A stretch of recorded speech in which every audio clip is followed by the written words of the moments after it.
Hey guys, I'm going to do a video on checking your fuel pressure on your 12 valve. Now if you don't have a fuel pressure kit, you can make something up pretty easy if you have an oil pressure gauge, all kinds of different ways of doing it. I have an actual kit. This one's a Napa kit. Used to have a sticker on it, doesn't anymore. I think it's a Napa kit. I could be wrong actually.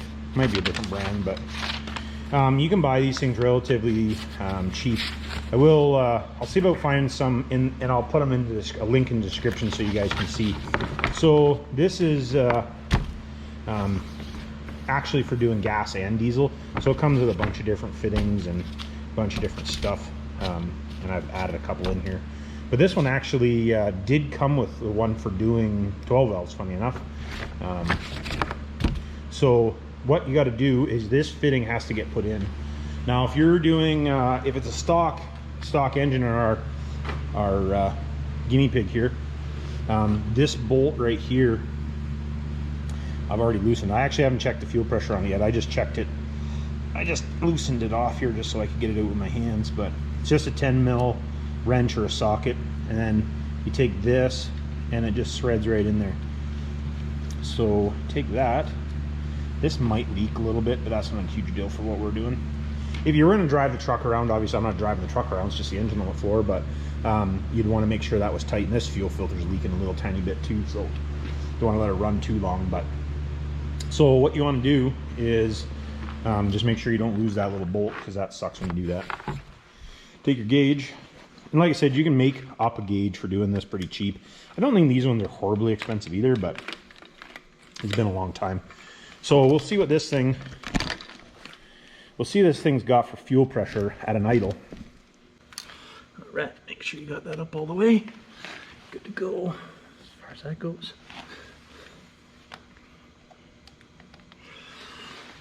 All right, so I'm just gonna fire it up, let it idle, and rev it up a little bit. We'll see what the fuel pressure's at on this thing. Like I said, I haven't checked it, so I don't know, I have any idea what it's at. So here we are.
So you can actually see in the video that it jumping around. That's just because there isn't an orifice in the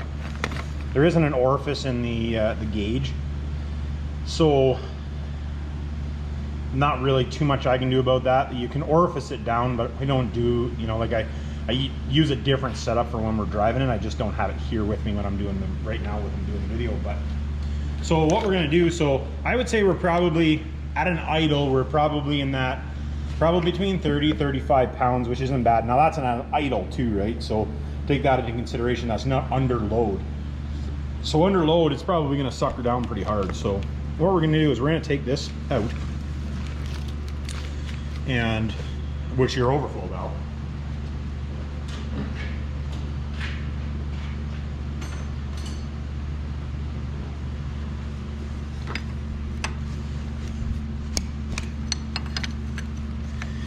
we're gonna spread the spring and add a spring to it, which I have a video on. As long as sometimes these things can be a pain to get out, depending on the pump setup, but you can usually just pry it up a little bit and pull it out of there. They're not usually too bad. This bracket's not in your way. Come on, come out of there.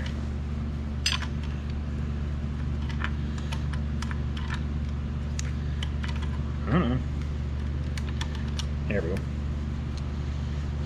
So we're gonna take this one, and I got another video. I'm just gonna go grab the one that I made in the video.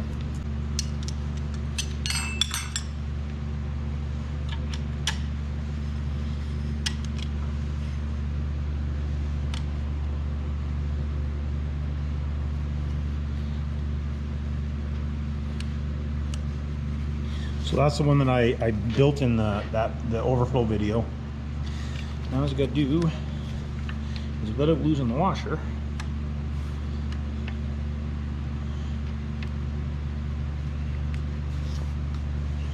line that back in there.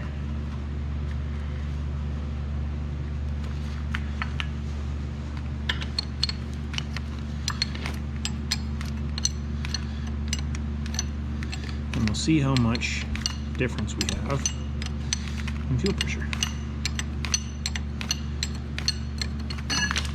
As I drop the wrench.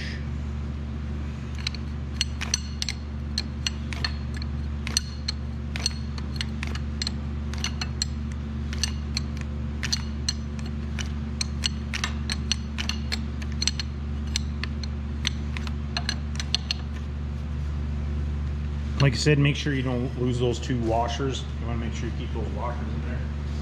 Otherwise, you can do all over the place.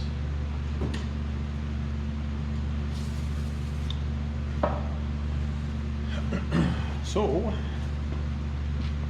do here now, get you guys back on there. Zip tie the solenoid up again. I guess what I probably should do is make a manual one for doing this so that I wouldn't have to keep using zip ties, but hindsight's worth millions a day.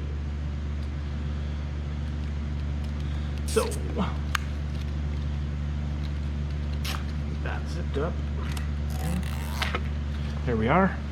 So let's see what we're at now at an idle. So all I did was just change that overflow valve around, and we'll see what we got for fuel pressure now. Fire her up.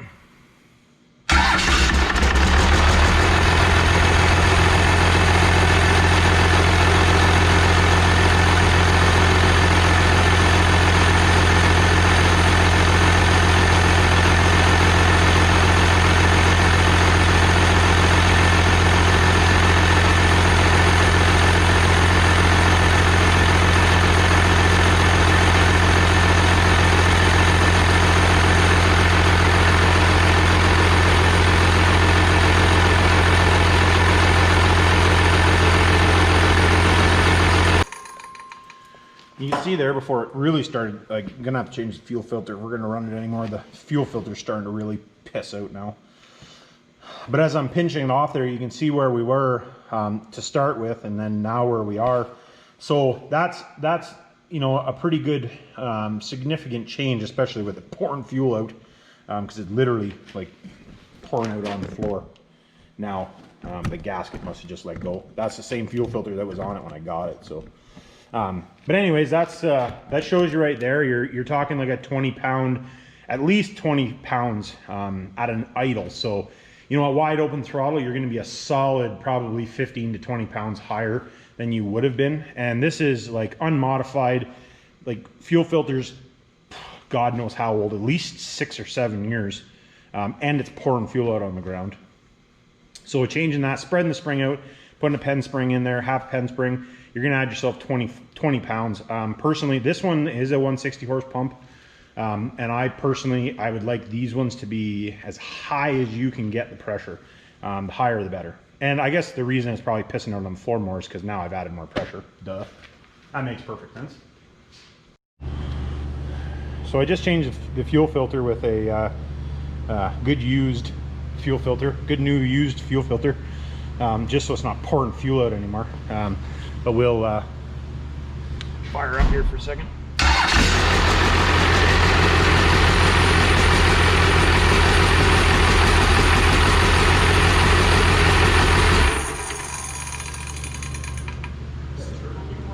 Yeah, it's no good.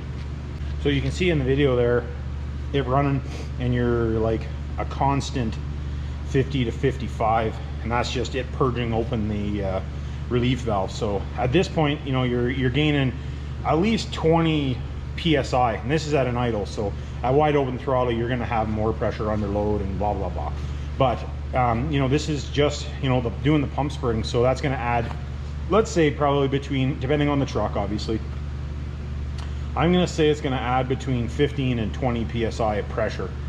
So, you know, it's something that you can do in your driveway in 10 minutes for nothing.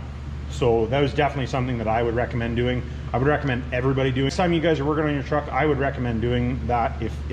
Even if the truck is completely stock, the more fuel pressure, the better. Helps with the pump, helps with atomization, helps with fuel mileage, all that stuff.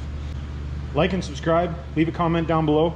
And appreciate you guys watching. Share the videos to anybody you know, and if you got any ideas on what I should do on videos, hit me up in the comments on any of the videos, and I'll try to do my best to get them out there. Thanks guys.